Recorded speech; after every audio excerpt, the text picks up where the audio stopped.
السلام علیکم۔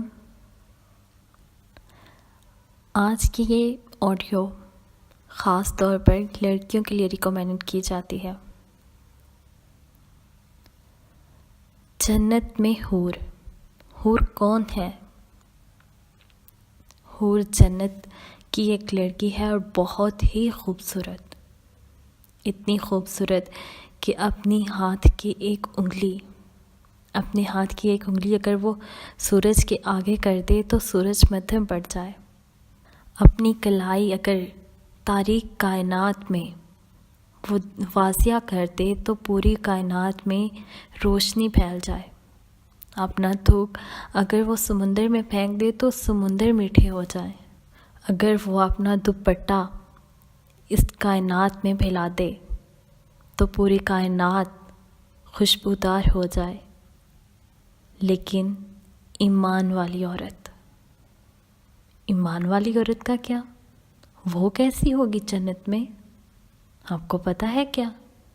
ایک ایمان والی عورت جنت میں حور سے بھی 70,000 گنا زیادہ خوبصورت ہوگی، اور 70,000 گنا زیادہ خوبصورت ہونے کا مطلب ہے کہ بہت ہی زیادہ خوبصورت، لا تعداد خوبصورت۔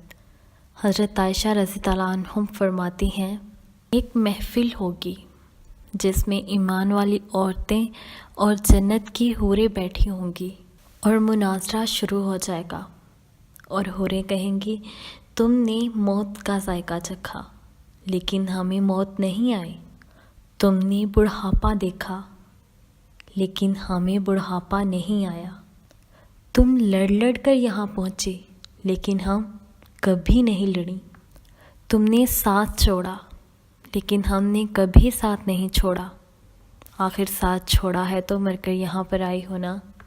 یہ 4 کمیاں ایمان والی عورت میں ہوں گی مگر حور میں نہیں ہوں گی۔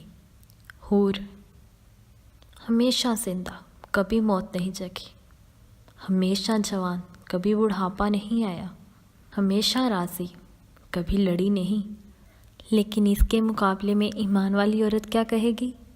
ہم نے سجدے کیے مگر تم سجدوں سے محروم ہو، ہم نے روزے رکھے مگر تم روزوں سے محروم ہو، ہم نے اللہ کے نام پہ خیرات کی، تم اس خیرات سے محروم ہو، ہم نے وضو کیا لیکن تم وضو سے محروم ہو۔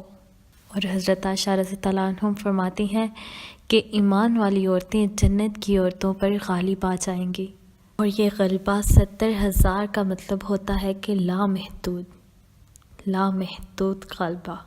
ایمان والی عورت جنت کی عورت سے یعنی کہ حور سے لاتعداد زیادہ جمال اور کمال اور حسن رکھے گی۔